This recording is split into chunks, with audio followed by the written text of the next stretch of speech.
Our 10th wedding anniversary was meant to be a celebration, a milestone.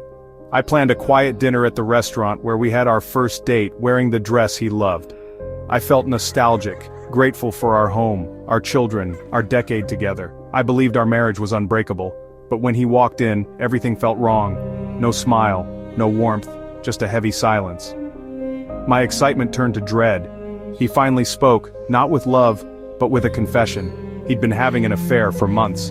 Each word was a blow, unraveling the life I thought we shared. The man before me was a stranger, not the partner I once knew. Our memories, our promises, suddenly felt like lies. I was paralyzed by shock, unable to recognize the person I'd built my life with. On the day meant to honor our union, our marriage ended. I was left alone, grieving not just a relationship, but the future I thought was certain. The pain was raw, a wound I couldn't hide from. That night I realized the life I cherished was gone, and I was left to pick up the pieces, utterly heartbroken. As I tried to process the betrayal, he delivered a final blow. I expected remorse, maybe a chance to fight for us. Instead, he gave me an ultimatum: accept his new partner into our lives or walk away. He wanted both, a family with me, and a relationship with her.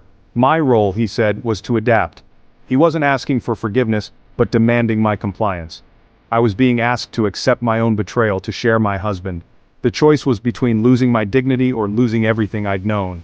I felt powerless, reduced to an obstacle in his life. My pain was dismissed, my worth ignored. The man I married was gone, replaced by someone I no longer recognized. I realized then, I was no longer his priority. The days that followed were a blur of sleepless nights and heartbreak. Every corner of our home reminded me of what I was losing. I still loved him, clinging to memories and the fear of being alone. The thought of raising my children alone terrified me. I was trapped, unable to accept his terms but afraid to leave. I confided in my sister and close friends. Their support became my lifeline. "This is about you," my sister said. "You deserve to be someone's one and only." My friends reminded me of my strength and worth. Their belief in me began to chip away at my confusion. They helped me see I mattered, even when I'd forgotten. Their voices became the hope I needed to consider a different future. The turning point came when I sought therapy for relationship trauma. In that safe space, I began to untangle my identity from my marriage.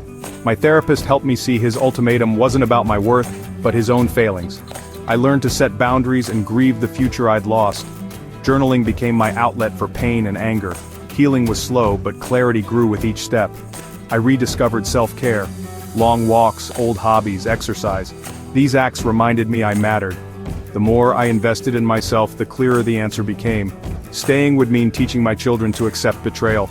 I didn't want that for them, or for me. Choosing to leave wasn't giving up, it was choosing myself. It was the bravest decision I'd ever make. Leaving was the hardest thing I've ever done.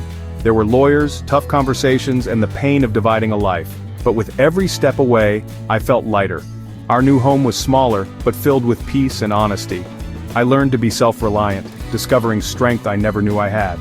I was more present with my children, our laughter returning.